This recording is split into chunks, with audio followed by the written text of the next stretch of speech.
High, আমি Bidisha and welcome back to my another mini vlog. তো দিনটা শুরু করেছিলাম প্রথমেই অপুকে পুজো দেওয়া দিয়ে, আর সেটারই একটা ছোট্ট ভিডিও ক্লিপ তোমাদের সাথে আজকে শুরু করলাম। তো মা আজকে মামাকে আইবুড়ো ভাত খাওয়াবে, আর সেটারই গিফট প্যাকিংয়ের কাজ করছিলাম সকাল সকাল উঠে। এই বটল পেন্টিংটা আমি আগের দিন রাত্রি 1:30টার সময় কমপ্লিট করে শুয়েছি, আর সকালবেলা বার্নিশ করার সময় ভাবছি যে আদেও শোকাবে কিনা, বাট ফর্চুনেটলি এত রোদ উঠেছিল সেদিন যে ভালো মতোই শুকিয়ে গেছে। আর এদিকে দেখো, আজকের মায়ের সব কটা পদ কিন্তু রান্না করা অলমোস্ট কমপ্লিট, শুধু সাজিয়ে গুছিয়ে দেওয়ার পালা।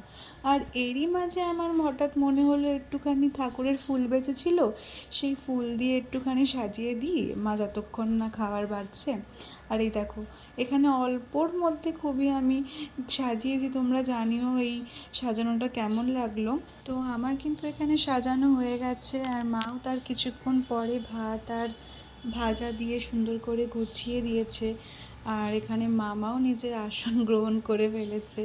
তো বাবা আর মা আশীর্বাদটা করা হয়ে গেলে খাওয়া স্টার্ট করবে।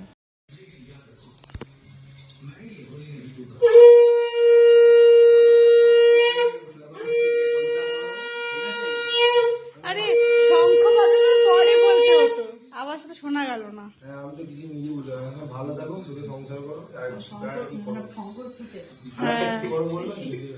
একটুখানি হুম হুম।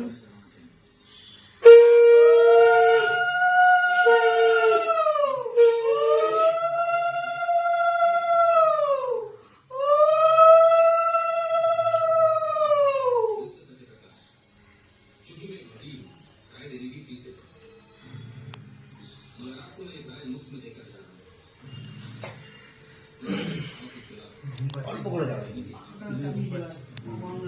হাওয়াটা নাও। তো খাওয়া দাওয়ার পর্ব শেষ হলে আমি এখানে মামাকে বলছিলাম যে এই গিফটটা অন্তত ওপেন করো, বাকি ওইটা দরকার হলে বাড়িতে গিয়ে করবে, আমি আনবক্সিংয়ের ভিডিও বানাবো। তো বেশ অনেক দিন আগেই মামা বলেছিল যে বটল পেন্টিংগুলো এত সুন্দর করিস, আমাকেও একটা বানিয়ে দিস ভাগ্নি। তো সেই থেকেই আর কি আজকে এটা গিফট করলাম মামাকে। কিন্তু মনীষার মতন দেখতে হয়নি তো। ছবি দেখে থোড়ি না করেছি।